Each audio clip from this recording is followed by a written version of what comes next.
Welcome, everybody, to another episode of the Wrestling vs. the World podcast. If you're enjoying your day, sweet. If not, what the hell ever. But it is time, folks, for the next episode of WWE Week in Review.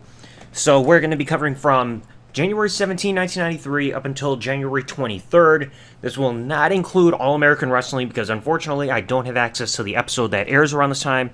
It's going to be the one show that's going to be sketchy to be able to try to find and cover for the podcast coming up. But let's get it started with Wrestling Challenge, courtesy of January 17, 1993, about a week away from the Royal Rumble. And just like last time, this episode emanates from the Dane County Coliseum in Madison, Wisconsin. Bobby Heenan, Gorilla Monsoon welcome viewers, and Bobby is somehow cold enough to need more layers of clothing and everything compared to Monsoon. Needs a scarf. Needs mittens. I'm chilly. Opening match. Ric Flair versus Jim Powers. I'm surprised to see Jim Powers around after getting squashed by Yokozuna last time. During opening moments of the match, we got a promo airing Ric Flair hyping up his upcoming participation in the Royal Rumble, hoping to be a back-to-back victory winner. Even though, like this time, the winner gets a shot at the WWF Championship now, very first time, going into WrestleMania. Jim had a bit of offense in the match, with a back body drop and a clothesline, but he missed a dropkick, unfortunately. Flair, he got a vertical suplex, figure four leg lock, that's it. So, Flair didn't even have to work on the legs to make Jim Powers tap out. It's an easy win there for the Nature Boy. Now next up, Raymond Rougeau, aka Mike Adam Lee with a mustache, interviews Mr. Perfect, who takes a shot at Ric Flair right after the match for walking in his shadow, which prompts Ric Flair to come out, and it's like, oh, we gotta start fighting, come on, let's do this, So then Perfect says that Flair's robe looks like it has chicken feathers on it, and says, hey, it's fitting because you're a chicken yourself. Flair comes back right as Perfect's interview ends. You got a bit of a scuffle that's happening before officials break it all up. And yes, this will mean something later on. Next match, you got Dale Wolf versus The Undertaker. Gong. Weird thing is, if The Undertaker is facing a guy with the last name saying Wolf, wouldn't he be the taxidermist? I mean, dead man stuffing.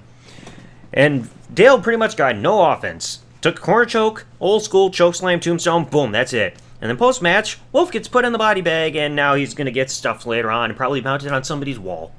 Yeah, that, or at least their cabinet being like, oh look, a trophy.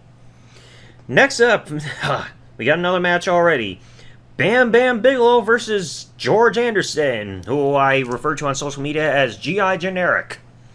Promo by the Big Boss Man plays during the opening part of the match, hyping up the upcoming Bam Bam Bigelow versus Big Boss Man match happening at the Royal Rumble, which will be included in the next WWE Week in Review episode, which I will touch on coming up at the end of this episode today. Bam Bam, at the end, he just gets a suplex, top rope headbutt, that's it. Now, Lord Alfred Hayes, he hosts the Special Report segment from Command Control there to recap the recent stuff with Kamala, like we haven't heard that enough. We get it. He got tired of Kim Chi and Harvey Wilberman's mistreatment. Reverend Slick came out and turned his life around, like he saw the light. Then you get to the next match, Dave Siegfrieds versus Lance Cassidy, who I had never heard of before. All you need to know is that he's wearing black tights there, with guns on the back of it. I mean, I don't know if this guy ever had another match after this, but I mean, he got a running crossbody and 2 drop kicks to send Dave to the outside and retreat. And then Dave, at the end of the match, he misses a corner charging back elbow, and then Lance capitalizes running out of the corner with a running bulldog to win. I mean, I know I said in the episode about the Pro Wrestling's Great Secrets Exposed episode that the Bulldog was never really a finisher, but I guess there's an instance where it actually was. Then you get a new Bobby Heenan promo afterwards aimed at Mr. Perfect, reminding us that, hey, we're 1 week away from the pay-per-view, get ready for Narcissus. Then the Royal Rumble report happens, Gene Okerlund preps us for the pay-per-view. I'm going to be critical of it once we get to the pay-per-view itself coming up, and you'll see why. Main event match, Razor Ramon versus Jerry Fox. So many generic names that we see here. Fox, he jumps Razor at the start, but then Fox gets put on the top rope, launched with a fallaway slam, then he gets put in another corner, avalanche back suplex by Razor, and then Razor's edge, and that Fox gets put back in his hole. That's all you had for Wrestling Challenge to start. Next day, January 18, 1993 episode of Raw. Still in the Manhattan Center in New York City for the second episode of this lengthy broadcast. Commentary once again is by Vince McMahon, Macho Man Randy Savage, and Rob Bartlett. Bartlett, he rips up a picture of Bobby Heenan and says, "Fight the real enemy," as a reference to Sinead O'Connor's incident on SNL by ripping up a photo of Pope John Paul II back in October the previous year. And then suddenly, while the commentators are hyping up the beginning of the program, Repo Man jumps Macho Man from behind and repossesses his hat and runs off into the crowd with it. That's going to lead to something later on, eh? Opening match.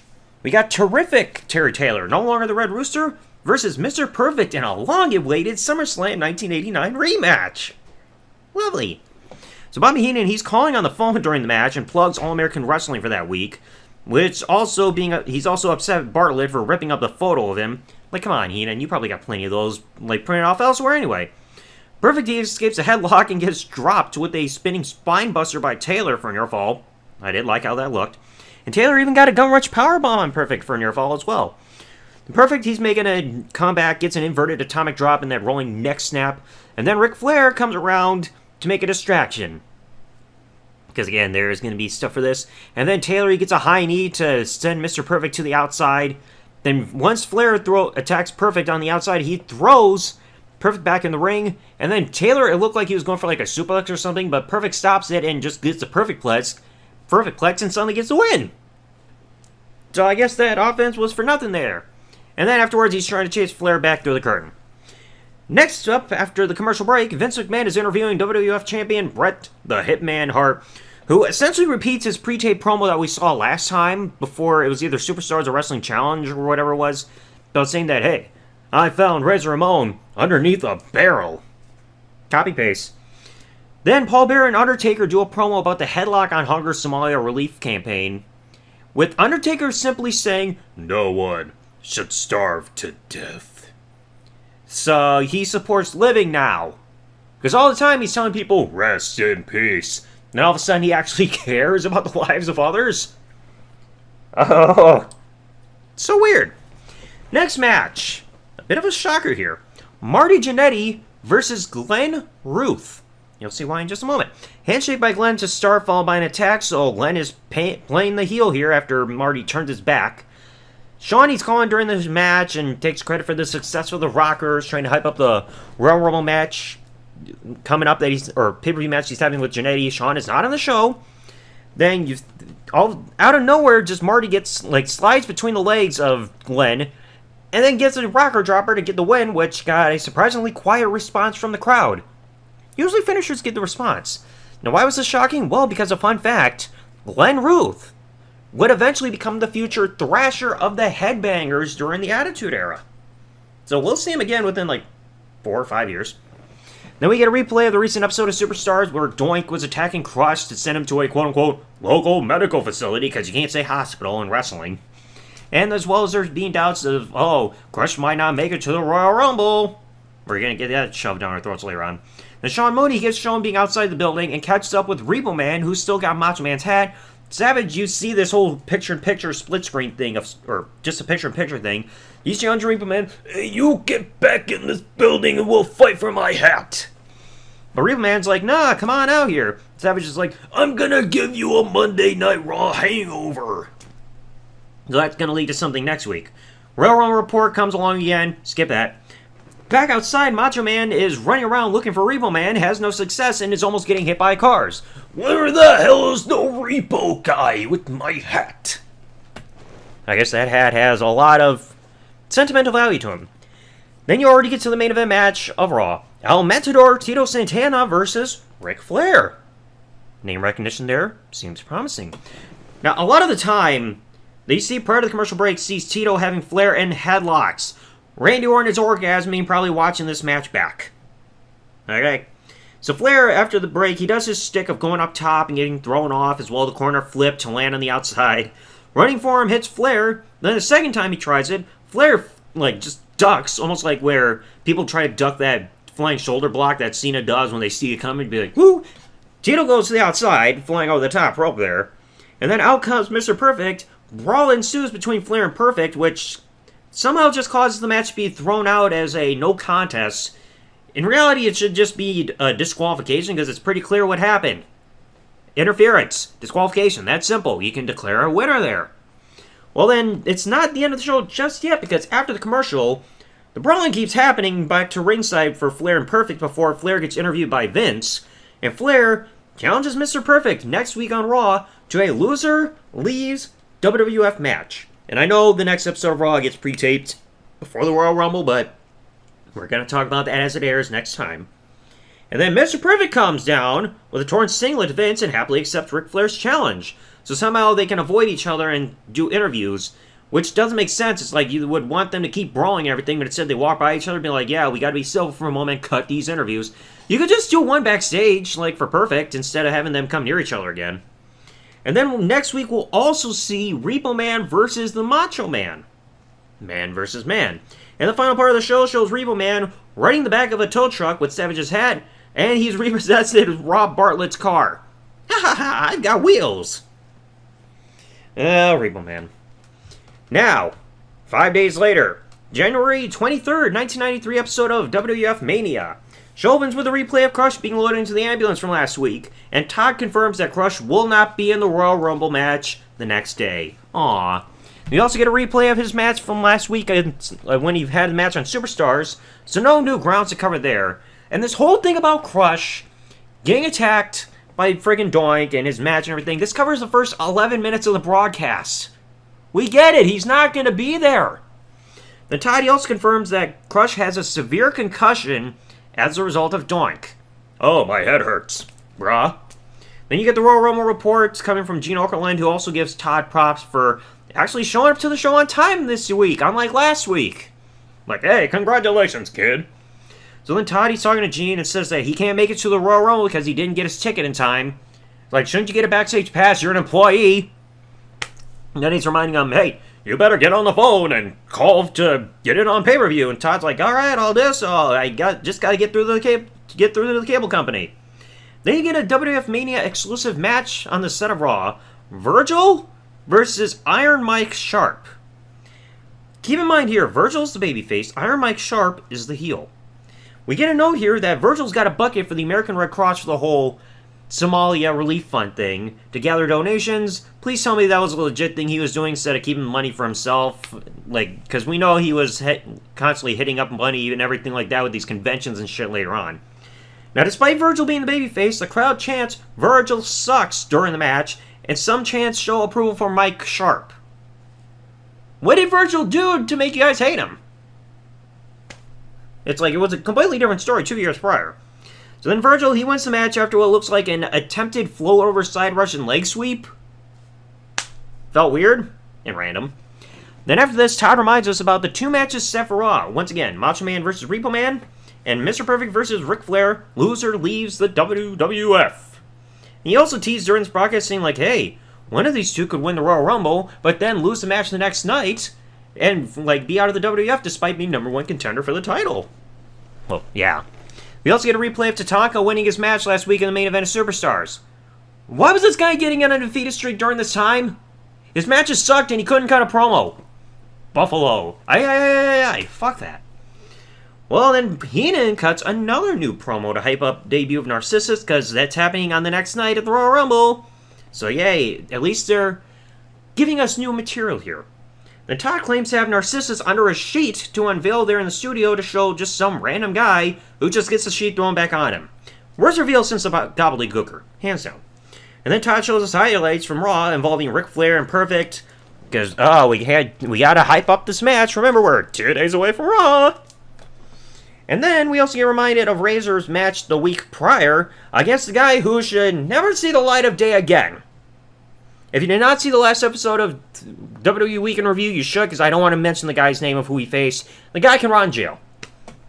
Now, I'm not sure if anything follows this, like on the broadcast, because the video I was watching just suddenly ended after Todd says, oh, we'll be right back, after reminding us of the Headlock on Hunger campaign again. So, that's it there. And now, we got Superstars, the same day, January 23rd, 1993, coming from the Freeman Coliseum in San Antonio, Texas. Vince Macho Man with a new hat. And Jerry Lawler opened the show to reiterate that Crush won't be in the Royal Rumble. He hurt his head. Oh my god, I get it. Crush ain't gonna be there, brah. And Lawler and Macho Man want to fight around Vince, because Lawler's like, oh man, I will fight you. Oh, you bring it on. And then Lawler's hiding behind Vince like, oh, we can't touch the boss. So then opening match, Dave Silguero versus The Undertaker. Dave got no offense. Front flip clothesline after a rake of the face, then two, and then tombstone. Boom, Undertaker wins. Next, Gene Okerlund, he's got the update segment and reminds us about Ico Pro, saying you gotta want it. I don't want it. I heard shit. And then another reminder about Crush. Shut up! Next match, Ken Johnson versus Marty Jannetty. And Sean, he's got a promo airing during the match to claim that Sherry will be in his corner, because again, that's a big conflict. Whose corner will Sherry be in for the Royal Rumble match, pay-per-view match between Sean and Marty? And he said it's pretty much the same thing that he said during this call during the match on Raw during Marty's match beforehand. Ken eats 10 headshots into the turnbuckle, rocker dropper, Marty wins. Time to go snort up that white stuff, huh? Next match after this, Rudy Gonzalez versus Papa Shango. And fun fact, this is the same Rudy Gonzalez who has helped Shawn Michaels with his Texas Wrestling Academy school when it opened in 1999. But Rudy got no offense here either. He eats a reverse shoulder breaker to give Papa Shango the win. And if you want to know what I mean by reverse shoulder breaker, just remember that original shoulder breaker that Rocky Maivia used to do, but the opponent's facing the opposite way. Then Raymond Rougeau. Welcome back, Mike Adam Lee, after puberty. He's interviewing WWF champion Bret Hart to hype up the match for the Royal Rumble against Razor Ramon, and Bret states that people over and over keep referring to him as the People's Champion. So, looks like DDP and The Rock don't quite have that nickname originally at first. But then he quickly gets cut off by Razor Ramon, who's cutting a promo through the Titantron, saying, I like squashing your brother like a cockroach. And if I saw your dad on the street, I'd slap him too. Then Bret, he wants a fight right then and now. But Razor's like, I don't take orders from anybody, Hitman. And it's like, look, I have a lot of respect for Scott Hall. I know he went through a lot. But I hated the Razor Ramon character when it came to promos, because this promo felt like it went on for an ice age. Because he was talking so slowly. You want a match with me? Don't sing it. Just get to the point, please. Next match, Gary Jackson versus Bam Bam Bigelow. I mean, Gary Jackson, he had, touched Bam Bam a couple of times, but that's about it. Freaking double under hook pack breaker, diving head off top rope, Bam Bam gets the easy win, and then post-match, Jerry Lawler draws on Bam Bam to make him look like a shark. This ain't the NFL, you don't need to draw on people being like, oh, gonna put this line here, he could have gone in this direction, put hands in his mouth, being like, rip, jaws here, yo. Royal Rumble report, skip that, because it's the same thing over and over again. And then the main event, Dale Wolf came back from the taxidermist, and he's facing Kamala. So then Kamala, at the end of the match, Kamala easily just rushed up this guy. He gets a running splash to Wolf's back, and he tries pinning him while he's face down. So don't worry, Cameron of the Funkadactyls, you're not the only one to have this incident. Dale's on his stomach. I almost thought Kamala was trying to go for a leg hook, almost like a submission. But then he had to listen to the fans being like, oh shit, I gotta roll him on his back and pin him. Then he does that, yay, it's over. And then to close the show, we get a replay of Heenan's recent promo about Narcissus at the Royal Rumble. And then you had the whole thing with commentators there closing off the show, it's whatever. So yeah, a bit of an odd week for this show. I mean, some things they did right with hyping up the pay-per-view and everything, but it's just I know one of the matches that they have coming up at the pay-per-view is supposed to have Steiner Brothers versus the Beverly Brothers. Where's the hype for this tag match that's supposed to happen? Neither of these tag teams have had, interview time. None of them have had matches in, these 2 episodes that I've done of the WWE Week in Review. So why am I supposed to be hyped about a tag match yet? But anyway, that's going to cover it for this WWE Week in Review episode. 3 weeks from now, we will cover for the 3rd time, which will include Wrestling Challenge, the Countdown Show for the Royal Rumble, the pay-per-view itself, Raw, Mania, and Superstars. So, there are 2 extra pieces of shows that are going to be covered all in one episode 3 weeks from now. So get ready for that. Anyway, if you enjoyed today's episode, folks, please remember, leave a like, subscribe with the bell turned on if you're listening to us on YouTube, or follow if you're... Oh, wait, I almost forgot. Best and worst match of the week. Best match? Surprisingly, I have got to give it to Terry Taylor versus Mr. Perfect. Thought that was actually very good. Worst? Gotta give it to Virgil Mike Sharp. I just did not care for it. But anyway, as I was saying, if you enjoyed today's episode, folks, please remember, leave a like, subscribe with the bell turned on if you're listening to this on YouTube, or follow if you're listening to this podcast on any other service this podcast is available on. And I'll catch you all in the next one. Thanks for listening, folks. Like, comment, subscribe. Peace out, and good day, everybody.